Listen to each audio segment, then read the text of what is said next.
7カ国200人に150万円を配った実験がある。全員幸せになったと思う。150万円もらって幸せにならない人いるんですか？いるの。使い方がまずかった人は、もらわなかった人とほぼ同じ幸福度だった。150万円もらったのに意味なかったってこと？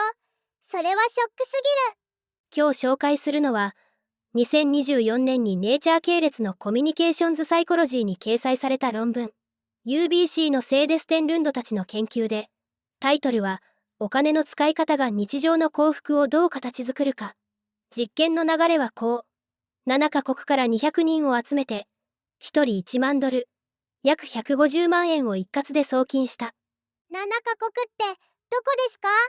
アメリカ、イギリス、カナダ、オーストラリア、インドネシア、ケニア、ブラジルの7カ国。先進国も途上国も含む。条件は一つだけ。3ヶ月以内に全額使い切ること。毎月何に使ったか日記をつけてもらった。3ヶ月で150万円使い切るって楽しそうだけど結構大変かも。合計3225件の購入データが集まった。1人当たり平均16件ね。これを17のカテゴリーに分類して分析したの。比較のためにお金をもらわない100人もいたんですよね。で、結果はどうだったんですか？じゃあ、17カテゴリーの幸福度ランキングを発表するよ。来た。ランキング大好きです。何が1位ですか？幸福度が最も高かったのは、団体への寄付。NPO 支援や植樹プロジェクトみたいなやつね。寄付、自分のために使うより、人にあげた方が幸せってことですか？そう。2位は他者への贈り物。家族にディズニー旅行をプレゼントとか、お母さんに iPhone とか、寄付とほぼ同じレベル。ちなみに贈り物は全購入の中で圧倒的に多くて、200人中175人が利用。合計1067件。人はお金をもらうと人にあげたくなるんだよね。200人中175人って、ほぼ全員じゃないですか。みんな優しい。3位は体験。旅行やお笑いライブ、サーフィン教室とか。4位が自己ケア。5位が教育。ここまでが幸福度が平均を上回ったグループ。つまり、寄付、贈り物、体験、自己ケア、教育の5つが幸せなお金の使い方ってことですね。RPG で例えるとね、物を購入するのは装備を揃える。でも幸福度が高かったのは、冒険イベントに参加するタイプの資質なの。ああ、わかる。伝説の剣を購入するより、ボス戦の方がワクワクする感じ。逆に幸福度が低かったのは耐久消費財、娯楽用品、衣類、家庭用品、iPhone もゲーム機もこのグループ。任天堂スイッチもダメなんですか？ショック。でもこのランキング、ある条件で完全にひっくり返るの。それは後で教えるね。気になる。早く教えてくださいよ。まあまあ、先に物の話を深掘りしよう。なぜ iPhone やゲーム機では幸福度が上がらないのか。耐久消費財は491件もあって、148人が使ってる。スタンディングデスク、洗濯機、iPhone とか、全然珍しくない買い物。でも17カテゴリーの中で幸福度が平均を下回った。金額も平均728ドル。約10万円で高いのに、幸せにはつながりにくい。高いもの購入したのに幸せにならないって、なんでですか？先行研究のバンボーベンとギロビッチの2003年の実験が参考になる。物は購入した瞬間がピークで、すぐ当たり前になる。でも体験は思い出になる。あの旅行楽しかったなって何度も幸せを感じ直せるの。確かに、新しいスマホ購入して1ヶ月後にはもう慣れてますもんね。しかもこの研究、購入費用を統計的に統制してる。つまり、高い買い物だから幸せじゃなくて、純粋に種類の問題。同じ金額を使っても、何に使うかで幸せが変わるんだ。お金の量じゃなくて質なんですね。ちなみに娯楽用品もワースト級。ネットフリックスのサブスク、ゲーム、レゴとか、楽しいはずなのに、幸福度は低い。ゲームもネットフリックスもダメって、じゃあ私の趣味、全滅じゃないですか？さて、次は面白い実験条件の話。いいね、欲しさに寄付する人。実は損してます。寄付してるのに損。どういうことですか？この実験、実はもう一つランダムに割り当てた条件がある。公開条件と秘密条件。公開条件の人は、家族や友人、ツイッターで実験参加と資質を共有する。秘密条件の人は、できるだけ黙っている。公開の方がみんなに褒められて幸せそうですけ逆だった。贈り物の幸福度は、公開条件で統計的に優位に低かった。ピーチは 0.001。寄付も同じ。秘密にしていた人の方が幸福度が高くて、こっちはピーチ 0.006。ど、SNS で寄付しましたって投稿すると、逆に幸せが減るってことですか？そういうこと。しかも公開条件でも秘密条件でも、使った金額自体は変わらなかった。額は同じなのに、幸福度だけ違う。先行研究のワインスタインとライアンの2010年の論文でも、自分の意思で自由にやった利他行動ほど幸福度が高いと報告されてる。見られてるって思うだけで、自発的な感じが薄れるんですね。承認欲求って怖い。人にあげるなら黙ってあげろ。これが科学の結論ね。さあ、ここからがさっき言ったランキングがひっくり返る条件の話。やっと来た。どんな条件で変わるんですか？答えは国の所得水準。高所得国と低所得国で幸福な支出の正解がまるで違ったの。低所得国、つまりインドネシア、ケニア、ブラジルの参加者で最も強い幸福効果があったのは借金返済。効果量が B イコール -0.69 で、これは本研究で最大の数値。ピーチは 0.001 未満。圧倒的。寄付がトップだったのに、低所得国だと借金返済が最強になるんですか？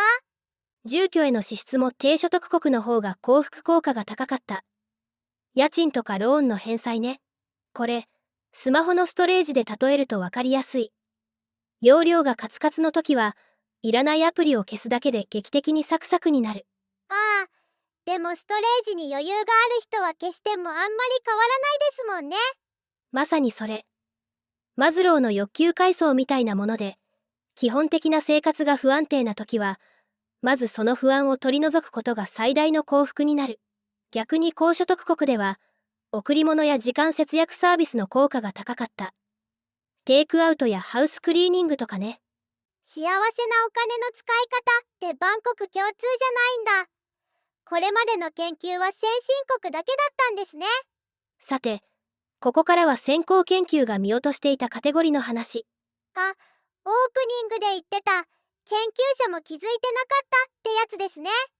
幸せなお金の使い方の研究って、これまでは体験 vs ものと自分 vs 他人の二軸がメインだった。でもこの研究で、自己ケアと教育が体験と同じレベルの幸福度を示した。これは先行研究の焦点外だった。自己ケアって具体的に何ですか？ジムの会員費、美容院、ネイル、フェイスクリームとか、99件の購入で50人が利用してた。平均費用は205ドル。ジム代で幸せになれるなら、めっちゃコスパいいじゃないですか。教育も同じ。マスタークラスの受講、大学の授業料、運転教習とか、154件、77人が利用、平均541ドル。自分への投資が幸せにつながるっていうのは、感覚的にはわかるよね。でもこれまで科学的に検証されていなかった。旅行やライブみたいな特別な体験じゃなくても、日常の自分磨きで同じ効果があるのか。ただし注意点もある。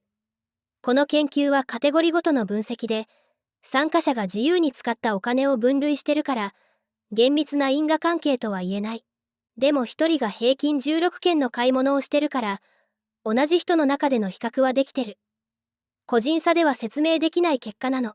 同じ人がゲーム購入した時とジム行った時で幸福度が違うってことですね。説得力ある。最後にまとめよう。この研究の一番の発見は何だったか覚えてる？使い方次第で150万円もらったかどうかくらいの差が出るってやつ。正解。具体的な数字を出すとね、幸せな使い方をした上位 20% は幸福度が 0.78 ポイント上がった。一方、まずい使い方をした下位 20% は 0.31 ポイントしか上がらなかった。その差は 0.47 ポイント。で、150万円をもらった人ともらわなかった人の幸福度の差は 0.44 ポイント。使い方の差 0.47 とほぼ同じ。つまり、今の自分のお金でも使い方を変えるだけで150万円もらったくらいの幸せが手に入る可能性があるってことですか？そういうこと。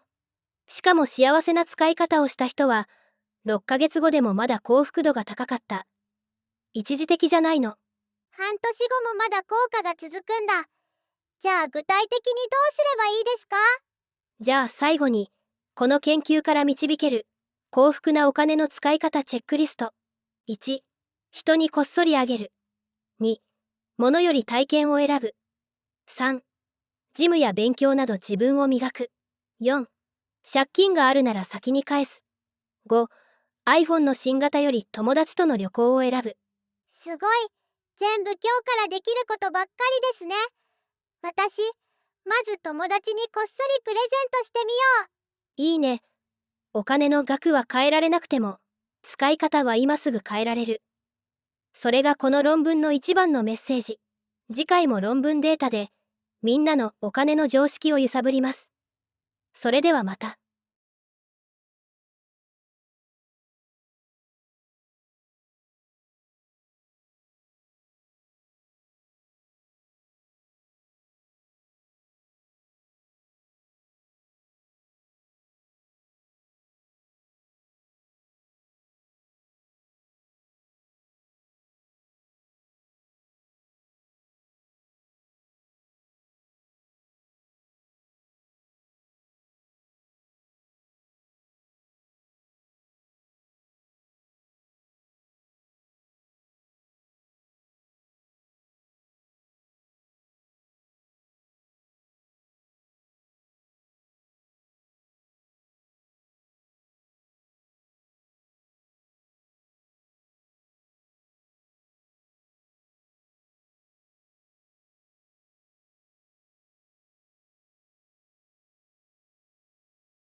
見てくれてありがとうございます。チャンネル登録といいね、よろしくお願いします。